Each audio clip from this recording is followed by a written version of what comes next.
There is an update with the Voyager case. Voyager is trying to keep all of the customers and interested parties apprised of the situation. I'm going to read you their update with questions and answers as I read it off the website.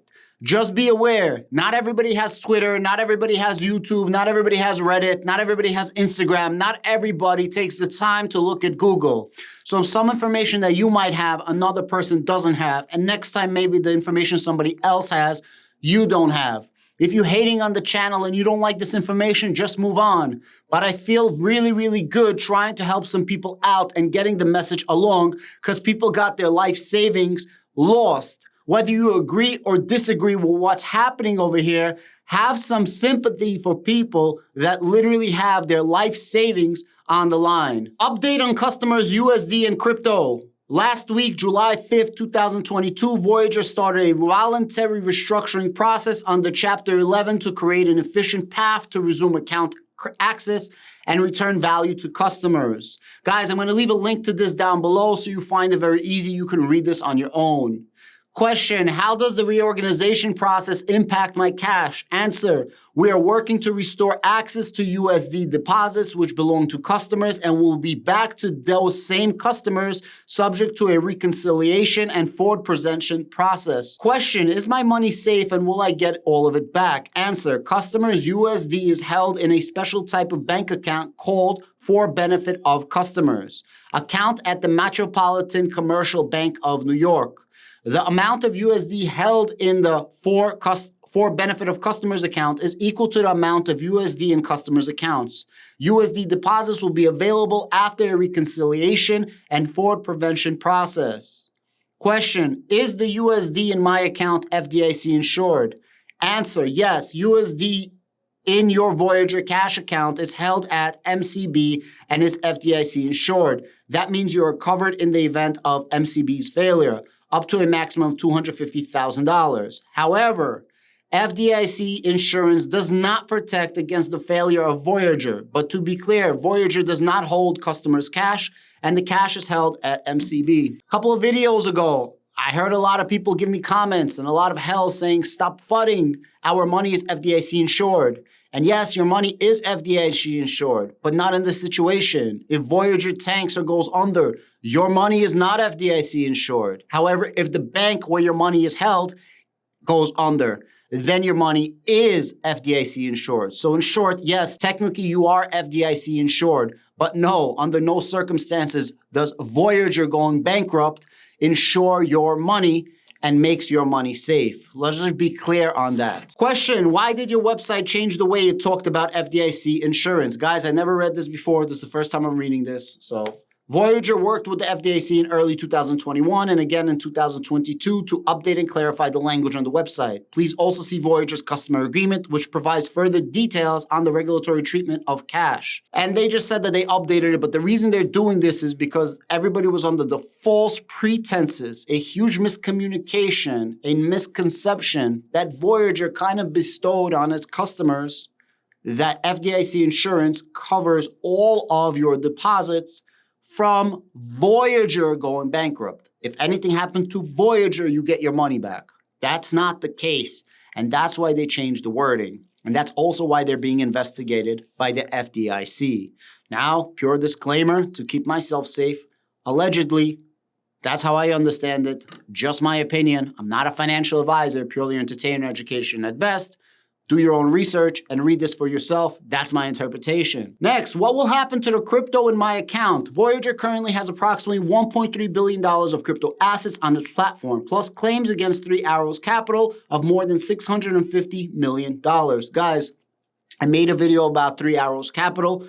The owners basically skedaddled, peaced out, and are moving funds. It doesn't look good to get any money from Three Arrows Capital.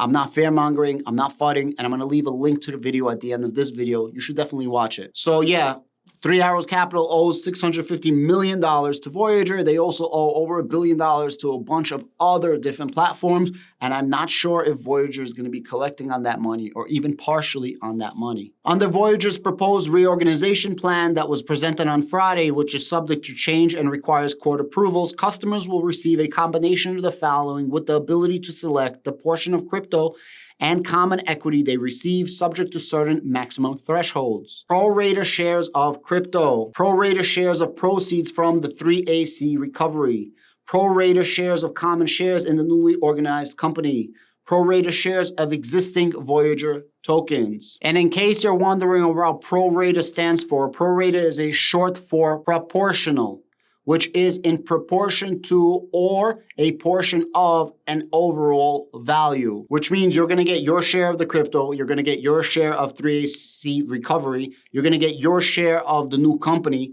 and you're going to get your share of Voyager tokens. I know this sucks and it's not exactly getting your money back, but at least it's something and you're not completely asked out. How much of something you're getting? This I'm not sure. Let's keep reading. Can you tell me how much of my crypto I'll get back at this stage? At this stage, we are proposing the customers will receive their crypto as described above. However, the exact number will depend on what happens with the restructuring process and the recovery of 3AC assets. We understand how important the issue is, and we will provide an update as soon as possible. Is this the final reorganization plan?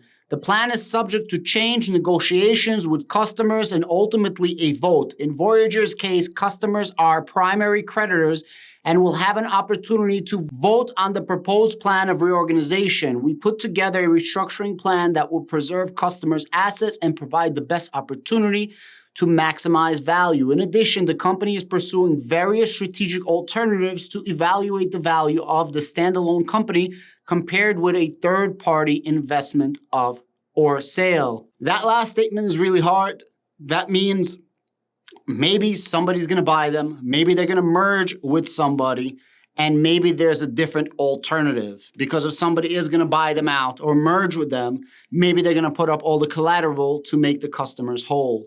There are a lot of central institutions, and make no mistake, Voyager is a central institution, Celsius is a central institution, BlockFi is a central institution, but traditional central institutions, CeFi, that want to get into a sort of DeFi or definitely crypto market, so maybe they're going to buy out Voyager. Maybe they're going to come in and swoop up. And I don't just mean FTX or something like that. I mean really a traditional finance bank, a traditional finance instrument, a traditional finance platform, so to speak.